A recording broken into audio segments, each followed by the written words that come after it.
Good morning, students. Today we are going to start our new session for the 10th class, and today we are going to discuss about the first topic of geography. Geography. Then the first chapter is resources and development. The students, we are going to use our new book, new syllabus according to NCERT's based. उसका नाम है contemporary India.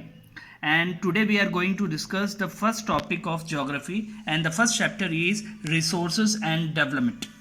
Students, as you know, resources means स्रोत. resources जो होते हैं mainly दो होते हैं, या तो natural और human. Natural means free gifts of nature, जो नेचर से हमें फ्री मिलता है. उसमें भी नेचुरल में हम पहले ह्यूमन और नेचुरल में से पहले नेचुरल डिस्कस कर रहे हैं. नेचुरल को दो कैटेगरी में बांटा गया है. फर्स्ट है रिन्यूएबल रिसोर्सेज और दूसरा है non renewable resources. Renewable resources means जो हमें नेचर से गिफ्ट फ्री मिलते हैं. कौन कौन से मिलते हैं कि फ्री गिफ्ट? जैसे विंड हो गया, वाटर हो गया, सनलाइट हो गया. ये रिन्यूएबल रिसोर्सेज हैं. इनका हमको स्टॉक करने की ज़रूरत नहीं है, ना हम बनाते हैं. ये नेचर से हमें फ्री गिफ्ट मिलते हैं. और दूसरा होता है बायोलॉजिकल मतलब लाइफ को किसकी होती है? या तो प्लांट लाइफ होती है या एनिमल लाइफ होती है. बायोलॉजिकल में हम फॉरेस्ट मीन्स प्लांट लाइफ, और wild life means animal life. Animal life means I am going to say कि एनिमल लाइफ, वाइल्ड लाइफ में सब कुछ आ जाता है, including the domestic animals, pet animals and wild animals. ठीक है ना. तो नेचुरल से हम नेचुरल रिसोर्सेज ने हमने दो में कन्वर्ट करा है, दो में डिवीजन दिया है, renewable resources, non renewable resources. इसमें से हमने पहला टॉपिक उठाया है renewable resources. As I said कि फ्री गिफ्ट्स ऑफ नेचर होते हैं, जैसे विंड, वाटर और सोलार, जो हमें गॉड से या नेचर से फ्री में मिलता है. ठीक है ना. तो हम थोड़ा सा इसको और भी ब्रॉड वे में समझते हैं कि रिसोर्सेज को कितनी कैटेगरी में क्लासिफाइड करा गया है. तो रिसोर्सेज कैन बी क्लासिफाइड तो on the basis of origin मतलब उसकी उपलब्धता के हिसाब से बायोटिक और अबायोटिक रिसोर्सेज में डिवीजन करा गया, क्लासिफाइड करा गया है. बायोटिक और अबायोटिक का तो हमने 7th 8th में भी पढ़ा है और 9th में भी पढ़ा है कि what are biotic resources and abiotic resources. तो हम बायोटिक रिसोर्सेज की पहले फर्स्ट को हम समझ लेते हैं, सेकंड पॉइंट पे बाद में आएंगे. बायोटिक और अबायोटिक क्या होता है वो समझ लेते हैं हम. तो बायोटिक रिसोर्सेज क्या होते हैं स्टूडेंट्स? जो ह्यूमन बींग्स होते हैं वो बायोटिक रिसोर्सेज हैं. हम जैसे हमारी बात कर रहे हैं, ह्यूमंस की बात कर रहे हैं, तो ये बायोटिक रिसोर्सेज है नेचर का. Flora and fauna. फ्लोरा का मतलब होता है नेचुरल वेजिटेशन, जो भी हमें प्लांट लाइफ, जो श्रब्स होती हैं या हर्ब्स होती हैं या जो हमारी फसल होती हैं या ट्रीज होते हैं, ये सारे नेचुरल वेजिटेशन है, फ्लोरा फोना में आते हैं. फिर होते हैं फिशरीज हमें कहाँ मिलते हैं? एक्वेटिक और ओशनिक लाइफ. मतलब जो एक्वेटिक लाइफ होती है, जो पानी में जो दुनिया होती है, पानी के दुनिया मतलब हम पानी के जानवरों की बात करें. Aquatic means water, oceanic means सागर. जो सागर में जो लाइफ होती है, पानी में जो लाइफ होती है, फिशरीज, वो भी बायोटिक रिसोर्सेज में आते हैं.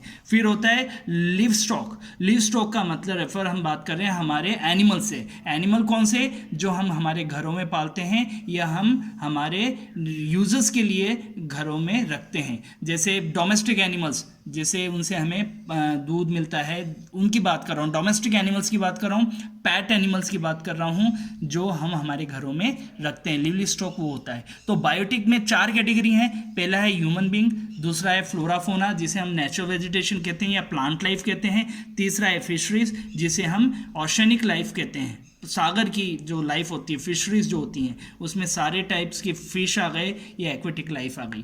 फिर चौथा होता है लिवली स्टॉक मतलब हमारे पेट एनिमल्स और डोमेस्टिक एनिमल्स. अब हम सेकंड बात करते हैं अबायोटिक रिसोर्सेज की. ठीक है ना. On the basis of origin की बात कर रहे हैं. अबायोटिक रिसोर्सेज क्या होते हैं बेटे? All those things which are composed of non living things, जिसमें लाइफ नहीं होती है लेकिन नेचर का पार्ट होते हैं. ठीक है ना. ये अबायोटिक में तो लाइफ होती है, एनिमल्स और प्लांट लाइफ की बात कर रहा हूँ, वो सांस ले सकते हैं, ब्रीथ कर सकते हैं, पानी ले सकते हैं। लेकिन अब एबायोटिक रिसोर्सेज वो होते हैं जो नॉन लिविंग थिंग्स होते हैं, जो उनकी लाइफ नहीं होती है लेकिन फिर भी नेचर का पार्ट होते हैं। तो एग्जाम्पल एबायोटिक रिसोर्सेज के कौन से हैं? रॉक्स। हम हमारे आजू बाजू या पहाड़ों में देखते हैं रॉक्स मिलते हैं, वो हमारे एबायोटिक रिसोर्सेज हैं, उनमें लाइफ नहीं होती है। मेटल्स जितने भी हैं, सिल्वर हो गया, गोल्ड हो गया, आयरन हो गया, मैग्नीज हो गया, बॉक्साइड हो गया, ये सारे एबायोटिक रिसोर्सेज की कैटेगरी में आते हैं। फिर हमारा सेकंड है नॉन रिन्यूएबल रिसोर्सेज। सेकंड यहाँ पर हमारा देखो, यहाँ पर आइए, ऑन द बेसिस ऑफ एक्सॉस्टिबिलिटी। एक्सॉस्टिबिलिटी का मतलब होता है जो खत्म हो सकते हैं। एक्सॉस्टिबिलिटी मतलब एक लिमिटेड स्टॉक है जो हमारा खत्म हो सकता है, उसको कहते हैं एक्सॉस्टिबिलिटी। एक्सॉस्टिबिलिटी होता है जिसका लिमिटेड रिसोर्सेज है, हमारे नेचर में उसका स्टॉक लिमिटेड है और वो कभी भी खत्म हो सकता है, उसको हम कहते हैं नॉन रिन्यूएबल रिसोर्सेज। तो नॉन रिन्यूएबल रिसोर्सेज को हम पढ़ते हैं which are free gifts of nature. ठीक है ना, रिन्यूएबल रिसोर्स पढ़ रहे हैं पहले। रिन्यूएबल रिसोर्स होता है resources which are free gifts of nature. मैंने बताया था फ्री गिफ्ट्स ऑफ नेचर क्या है? विंड है, हवा हमें कोई बनाता नहीं, हम नहीं बनाते, हवा नेचुरल मिलती है। वाटर, हमें पता है कि हर साल रेनी सीजन आता है, उससे जितने भी वाटर रिसोर्सेज हैं, चाहे वो पॉन्ड्स हो, रिवर्स हो, वेल्स हो, ये हमारा अंडरग्राउंड वाटर हो, वो बारिश के पानी से रिन्यूएट हो जाता है। सोलार, हमें पता है कि हर एवरी 12th आवर, मतलब हर 12 घंटे के बाद सूरज, हर दिन the sun rises in the east, वो भी हमें एक ना फैक्ट पता है। तो हर 12 घंटे के बाद सनलाइट हमें मिलती ही मिलती है।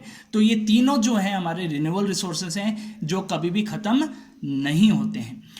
These resources are renewed through aspect of time.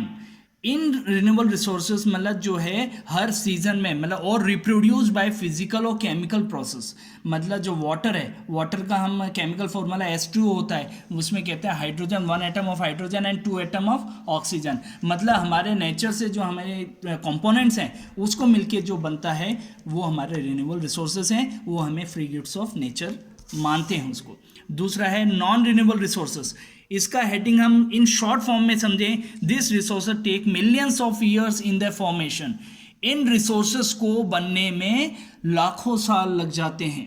बनते तो वो अपने आप ही हैं बाय केमिकल और फिजिकल प्रोसेस से अंडर द ग्राउंड, ठीक है ना, under deep below the earth, लेकिन उनको बनने में लाखों साल लग जाते हैं। Millions, 1 million is equal to 10 lakh, ठीक है ना। तो उनको 10 लाख साल या 15 लाख साल लग जाते हैं फॉर्मेशन बनने में। वो कौन कौन से रिन्यूएबल रिसोर्सेज जिनको बनने में इतना टाइम लगता है? जैसे कोल। कोल किससे बनता है? प्लांट्स, जैसे अर्थक्वेक आते हैं, फ्लड्स आती हैं, वो सारे मतलब अंदर चले जाते हैं, क्रैक पड़ती है अर्थ में और उसमें सारे प्लांट्स या जो भी है एनिमल्स होते हैं, पत्ते, लीव्स होते हैं, वो अंदर चले जाते हैं। वो अंदर जाने के बाद लाखों साल के बाद वो किस में कन्वर्ट हो जाते हैं? कोल में कन्वर्ट हो जाते हैं। फिर पेट्रोलियम आता है। Petroleum refers to as fossil fuel. Fossil fuel क्या है? मतलब जितने भी एनिमल हैं या प्लांट लाइफ हैं वो लाखों साल तक अंदर रहेंगे, तो उनमें कुछ केमिकल और फिजिकल चेंज आते हैं, उससे वो फॉसिल फ्यूल पेट्रोलियम में कन्वर्ट हो जाता है। मेटल्स भी हैं। मेटल्स भी हमें पता है कि मोस्टली जो मेटल्स हैं हमारे सेडिमेंट्री रॉक्स से निकलते हैं। सेडिमेंट्री रॉक्स, सबसे ज़्यादा मेटल्स हमें कहाँ से मिलते हैं? सेडिमेंट्री रॉक से मिलते हैं, और ये नॉन रिन्यूएबल रिसोर्सेज हैं और ये इनको बनने में लाखों साल लग जाते हैं।